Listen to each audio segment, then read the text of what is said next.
Udhna Pandharpur Ashadhi special railway पंढरपूरकडे रवाना झालेली आहे। खासदार स्मिता वाघ यांनी हिरवा झेंडा दाखवल्यानंतर उधना पंढरपूर आषाढी स्पेशल ट्रेन ही रवाना झाली आहे। अमळनेर रेल्वे स्थानकावर या रेल्वेचं भव्य स्वागत करण्यात आलं। स्मिता वाघ यांनी महिला वारकऱ्यांसोबत फुगड्या सुद्धा खेळल्या।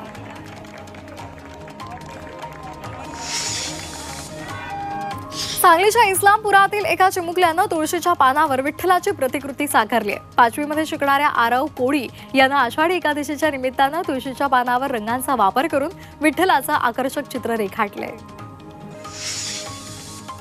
जळगावमध्ये एका कला शिक्षक सुनील दाभाडे यांनी मोराच्या पिसावर विठुरायाचं चित्र साकारलेलं आहे। सुनील दाभाडे यांनी आषाढी एकादशी निमित्तानं रंगांच्या सहाय्यानं मोराच्या पिसावर विठुरायाचे चित्र रेखाटले। केवळ 15 मिनिटांमध्ये त्यांनी ही किमया साधली आहे।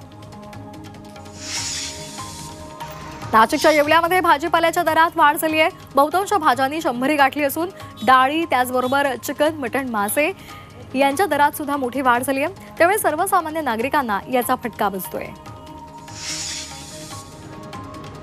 येवला शहरामधील खामगाव परिसरामध्ये सोलार प्लांटमधील वायरी चोरट्यांनी लांबवल्याची घटना घडली आहे। वायर चोरल्या प्रकरणामध्ये 10 ते 12 शेतकऱ्यांचं नुकसान झालेलं आहे। या प्रकरणामध्ये तालुका पोलिसांमध्ये गुन्हा दाखल करण्यात आलाय। चोरट्यांचा बंदोबस्त करावा अशी मागणी शेतकरी करत आहेत। दिंडोरीच्या ग्रामीण भागामधील महिला आक्रमक झालेल्या आहेत। ग्रामीण भागातील मद्यपींना महिलांनी चांगलीच अद्दल घडवली आहे। महिलांनी आक्रमक रूप धारण करत काठ्यांनी मद्यपींना चांगलाच चोप दिलाय। भंडारामधील मोहाडीमध्ये चोरट्यांनी 2 दुकानं फोडलेली आहेत। ही घटना सीसीटीव्ही मध्ये चित्रित झाली आहे। या प्रकरणामध्ये पोलीस सीसीटीव्हीच्या आधारे चोरट्यांचा शोध घेत आहेत। भंडारामधील गोसेखुर्द धरणातील पाण्याच्या पातळीमध्ये वाढ झाली आहे। त्यामुळे जलसाठा नियंत्रित ठेवण्यासाठी धरणाचे 27 दरवाजे उघडण्यात आले। तर या धरणातून 3,44,000 क्युसेकनं पाण्याचा विसर्ग केला जातोय। त्यासाठी नदीकाठावरील गावांना जिल्हा प्रशासनानं सतर्कतेचा इशारा दिलाय। मुंबई, पालघर, रायगड, ठाण्यामध्ये अतिमुसळधार पाऊस होण्याची शक्यता आहे। त्यामुळे अनेक भागांमध्ये पाणी साचण्याची शक्यता वर्तवली जाते। दरम्यान प्रशासनानं नागरिकांना सतर्कतेचा इशारा दिलाय।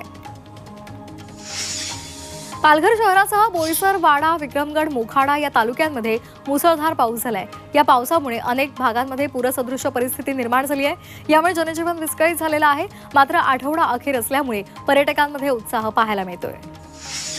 रत्नागिरीच्या लांजा तालुक्यातील खेर निमको इथे धबधबा प्रवाहित झालेला आहे। या धरणातून मानवनिर्मित धबधबे सध्या पाहायला मिळत आहेत। धरणं आणि तिथला धबधबा असा दुहेरी संगम पावसाळ्यामध्ये पाहायला मिळतो। अमरनाथ शहरामध्ये संततधार पाऊस सुरू असल्यामुळे एका घराची भिंत कोसळलेली आहे। गांधीनगर मधल्या नाल्याच्या बाजूला असलेल्या बैठ्या घराची भिंत कोसळली आहे। यामध्ये संपूर्ण घराची पडझड होऊन मोठं नुकसान झालंय। सुदैवानं या घटनेमध्ये एक महिला थोडक्यात बचावली आहे। मध्य प्रदेशमध्ये गेल्या काही दिवसांपासून मुसळधार पाऊस पडतोय। या सततच्या पावसामुळे नरसिंहपूर आणि होशंगाबादला जोडणाऱ्या राज्य महामार्गावरचा पूल कोसळलाय। या घटनेमध्ये कोणतीही जीवितहानी झालेली नाही। अहिल्यानगर जिल्ह्यामध्ये यावर्षी खरीप हंगामामध्ये शेतकऱ्यांनी मका लागवडीवर लक्ष केंद्रित केल्याचं दिसतंय।